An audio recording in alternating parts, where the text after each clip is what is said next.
ବେଶ ବିବିଧ ବର୍ଣ୍ଣେ ନାନା ପୁଷ୍ପ ମଣିରେ ଦାସିବ ଉପାସ ଅନେକ ପୁଷ୍ପମାଳ ମାଳ ରଚି ରୁକ୍ମିଣୀ ତଟ କାଳ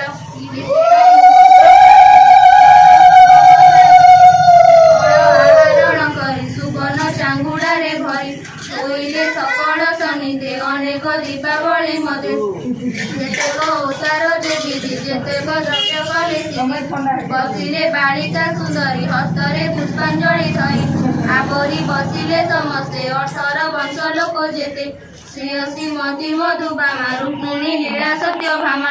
ଯେ ଲୀଳା ମାଳ ଯେ ଦୁଲଣା ସୁକେଶ ଚଞ୍ଚଳା ଖଞ୍ଜନା ମରୁଆ ସେବତୀ କୁଙ୍କୁମା ସରୁଆ ତୁଳସୀ ଉତ୍ତମା ପଦ୍ମା ଯେ ସେବତୀ ପାର୍ବତୀ ବିମଳା ମନ୍ଦନା ମାଳତୀ କପତି ହଂସ ଯେ ସୁମେଧା ରମ୍ଭାସୀ କୃଷ୍ଣ ପ୍ରିୟ ରାଧା ଏ ମତେ ଅନେକ ତରୁଣୀ ଯେ ତାହା ପାଇବ ବଖାଣି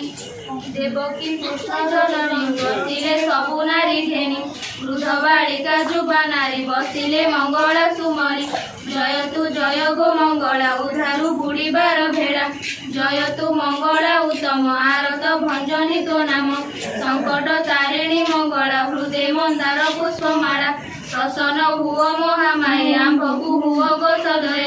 ସଙ୍କଟ ତାରିଣୀ ମଙ୍ଗଳା ଉଧାରୁ ବୁଡ଼ିବାର ଭେଡ଼ା ହସ୍ତ ଯୋଡ଼ିନ ସର୍ବନାରୀ ବାଞ୍ଛା ସମସ୍ତେ ହୃଦୟ କରି ଏଥୁ ତାରୁ ଚକ୍ରବର୍ତ୍ତୀ ଶାଶୁଙ୍କୁ ବଚନ ବୋଲନ୍ତି କହେ ଓଷା ବିଧି କଥା ପୂର୍ବରୁ ଯେମତେ ବ୍ୟବସ୍ଥା ବଧୁ ବଚନେ କରି ଦୟା କୁହନ୍ତି ବସୁଦେବ ପ୍ରିୟା ପ୍ରଥମେ ଜମ୍ବୁଦୀପେ ସାର ବେଢ଼ିଛି ଲବଣ ସାଗର ଏପକ୍ଷେ ଦୀପ ଶୋଧନାରୀ ବେଢ଼ିଛି ବଳୟ ଆକାର ଦଧି ସମୁଦ୍ର ବେଳଦୀପେ ଲବଣ ସମୁଦ୍ର ସମୀପେ ପୁରା ସମୁଦ୍ର ଯେ ତହିଁରେ ବେଢ଼ିଛି ଚାରି ପାରୁଷରେ ରତ୍ନ ଦୀପରେ ସିନ୍ଧୁ ସୁର ବେଢ଼ିଛି ଦେଶରେ ଦୀପକୁ ମଧ୍ୟ ହସ୍ତଗିରି ବେଢ଼ିଛି ମେରୁର ଆବରି ଗିରିକି କେତେ ଅନ୍ତର ଅଛଇ ଏକ ଦୀପାଞ୍ଚଳ ତହିଁରେ ରାଜକୀଳ ଧ୍ୱଜ ବହୁତ ଆୟତନ ରାଜ୍ୟ ସମସ୍ତେ ଘରେ ଯେ କୁଶଳ ଧର୍ମତା ପ୍ରୀଣ ମଣିପାଳ